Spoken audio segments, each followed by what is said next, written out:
নমস্কার দর্শক, আপনারা দেখছেন নিউজ হোয়াট অ্যাবাউট এবং আপনাদের সঙ্গে রয়েছে আমি শোভন। এই মুহূর্তে রয়েছি কাঁচরাপাড়া সার্কাস ময়দানে। আর কাঁচরাপাড়া সার্কাস ময়দানে কিন্তু কাঁচরাপাড়া, নৈহাটি, হালি শহরের যারা নাট্যকর্মী, বিশিষ্ট ব্যক্তিবর্গরা রয়েছে, অর্থাৎ একটা ফোরামের পক্ষ থেকে কিন্তু কাঁচরাপাড়া, হালি শহর, নৈহাটি ফোরামের পক্ষ থেকে কিন্তু আরজি করে যে নক্কারজনক ঘটনা, অর্থাৎ নবীনার সঙ্গে যে ঘটনা ঘটেছে, প্রথমে তাকে ধর্ষণ, পরবর্তীতে খুন, সেই ঘটনাতে প্রতিবাদেই কিন্তু আজকে পথে নেমেছে। ইতিমধ্যে আমরা দেখেছি গোটা দেশ উত্তাল হয়েছে এই ঘটনার প্রতিবাদে, কিন্তু সকলেই রাস্তায় নামছে। ঠিক সেই জায়গায় দাঁড়িয়ে হালি শহর, নৈহাটি এবং কাঁচরাপাড়া যারা নাট্যকর্মী রয়েছে, নাট্য ব্যক্তিত্ব রয়েছে, বিশিষ্ট ব্যক্তিত্ববর্গরা রয়েছেন, তারা কিন্তু আজকে রাস্তায় নেমেছেন। তারা Lakshmi cinema, Kanchrapara Lakshmi cinema hall থেকে একটি পদযাত্রা, প্রতিবাদ মিছিল শুরু করেন এবং সেই পদমিছিল কিন্তু কাঁচরাপাড়া সার্কাস ময়দানে এসে শেষ হয় এবং তারপরে কিন্তু তারা এখানে একটি বিক্ষোভ প্রদর্শন করছে।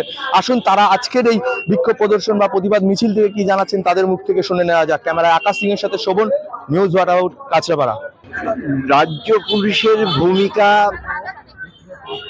শুধু বাংলার মানুষ নয়, সারা ভারতের মানুষই এতে সুখ পাচ্ছি না। আমরা মনে করছি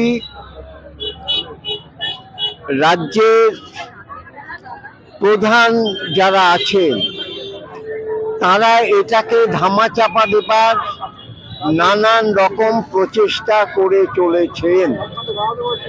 এখনো পর্যন্ত সত্য উদ্ঘাটনের জন্য কোনো রকমই সচেষ্ট নন তারা।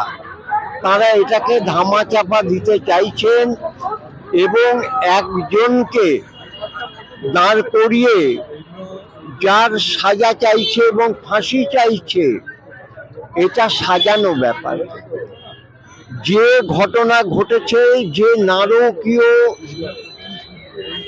পরিস্থিতি মোকাবেলা করে আমাদের এই বোনটি বা আমার সন্তানটি চলে গেল, এটা একজনের কাজ নয়, এটা একাধিক মাথা এবং মূল মাথারাই তারা এখনো বাইরে আছে।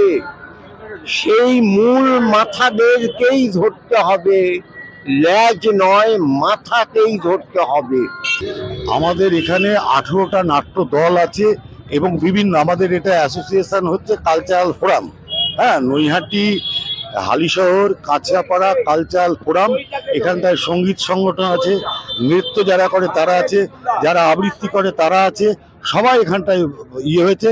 ওই যে দেখতে পাচ্ছেন সমস্ত যারা অ্যাকচুয়ালি যারা প্রতিবাদ করছে, সেই নারী বাহিনী আজকে পথে নেমে গেছে। আমরা বিচার চাই, এটুকুনি, আর কিছু বলবো না। সব থেকে খারাপ যেন ওদের শাস্তি দেওয়া হয়। আমাদের মেয়েদের সাথে যেটা করা হয়েছে, আমরা বিচার চাই, বিচার, আর কিচ্ছু বলার নেই আমার। সেটা সম্বন্ধে আমি জানি না, আমার জানার বলবো, আমি যেটুকুনি জানি সেটুকুনি সেটা বলবো। বিচার চাই, বিচার চাই, বিচার, জীবনের বিচার চাই। অবশ্যই আমরা জাস্টিস চাই, আর কিচ্ছু না। মহিলা হিসাবে আমরা মুখ্যমন্ত্রীর কাছে জাস্টিস চাই। সে তো অবশ্যই অন্যায় কথা না, এটা তো ঠিক নয়, একদমই নয়, পুরোপুরি একদমই অন্যায় কথাবার্তা। অবশ্যই অবশ্যই, নাহলে এত আন্দোলন, এত কিছু হচ্ছে, উনি তো কন্ট্রোল করতে পারছে না কিছু। নারীরা ডাক দিয়েছিল রাত দখলে, 14 তারিখে রাত্রে যে ঘটনাটা ঘটলো, আরজি করে যে দুষ্কৃতী হানা হলো, সেটাকে নিয়ে কি বলবেন? অবশ্যই কিছু তো একটা ব্যাপার আছে, ভেতরে আন্দোলন কিছুকারী ঢুকে গেছে, কি সেটা শুধু তদন্তকারী অবশ্যই দরকার। সেটা তো যে করে হোক তদন্ত করে এটা বের করতে। তদন্ত করাই হচ্ছে না আসলে, এই ব্যাপারটা নিয়ে কোনো এড়িয়েই চলছে তারা। কোনো রকমই মেয়েদের ওপর যে এইরকম একের পর এক ঘটনা ঘটে চলেছে, এর ওপর কিছুই করছে না তারা, সচেতন নেই তো। একটা মেয়ের দাম 10 লক্ষ টাকা হতে পারে, একটা মায়ের কাছে কখনোই ওইটা তুচ্ছ।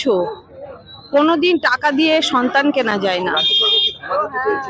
অবশ্যই অবশ্যই, সারা জীবন যে কোনো রকম এরকম ঘটনা ঘটেছে সেটাকে ধামাচাপা দেওয়াই চেষ্টা হয়েছে বারবার করে। তো এইবারের ঘটনাতে আমরা যেভাবে জড়ো হয়েছি, সেই আন্দোলনকে এগিয়ে নিয়ে যাওয়ার জন্য একজন লিডার যদি হতো, তাহলে এই আন্দোলন দেখিয়ে দিত। কিন্তু আন্দোলনটা এগিয়ে নিয়ে যেত, কিন্তু আন্দোলনকেও তো আটকানোর চেষ্টা হচ্ছে প্রশাসনের তরফে। সবসময় চেষ্টা হয়েছে, আন্দোলনকে আটকানোর চেষ্টা সবসময় হয়েছে, তবে এবারের গতি অন্যরকম। হবে হবে 10 বছর ধরে ওই কাণ্ডটা হয়েছে, ফাঁসি হয়েছে, একটু ওয়েট করতে হবে। এখন তো ঢুকে গেছে ভেতরে, সব হবে, এটার বিচার তো হবে। সুপ্রিম কোর্ট বলে দিয়েছে বৃহস্পতিবারে জানাতে, বৃহস্পতিবারের মধ্যে দিতে বাধ্য এরা। এভাবে যেভাবে ঘটি বাঙাল এক হয়েছে, মানুষ এক হয়েছে, পার্টি কালার ছেলে সব এক হয়েছে, হবেই, হতে বাধ্য হবেই। আপনার মুখ্যমন্ত্রী নিজের দাঁড়িয়ে থেকে বিবৃতি দেওয়া উচিত। আগে তো বিবৃতি দিই, তারপরে পদত্যাগ তো আমরা করিয়ে দেবো। উনি কি নিজে পদত্যাগ করবেন, আমরা করিয়ে দেবো।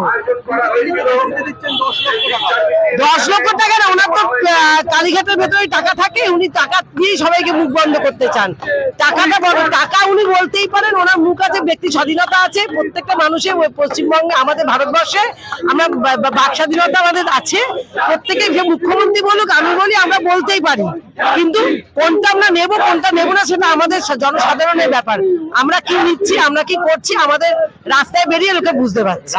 আমাদের মনে হয় না, আমাদের যদি এই দোষীদের দৃষ্টান্তমূলক শাস্তি দেওয়া হয়, তাহলে প্রত্যেকে যারা মানে মেয়েদের দিকে বাজে নজরে থাকে তারা তাকাবে না। অর্থাৎ আলাদাভাবে রাত্রের সাথী বা এরকম টাইপের আমাদের কোনো কিছু দরকার নেই। আমরা দিনে রাতে সব সময় যেন সেফলি রাস্তায় ঘুরতে পারি, বেড়াতে পারি, নিজের কাজে যেতে পারি, সবকিছু করতে পারি। আমাদের আলাদাভাবে কিছু প্রয়োজন পড়বে না যদি দোষীদের দৃষ্টান্তমূলক শাস্তি দেওয়া হয়। তাদের যদি ভয়টা মনের মধ্যে ঢুকে যায়, এটাই বেটার।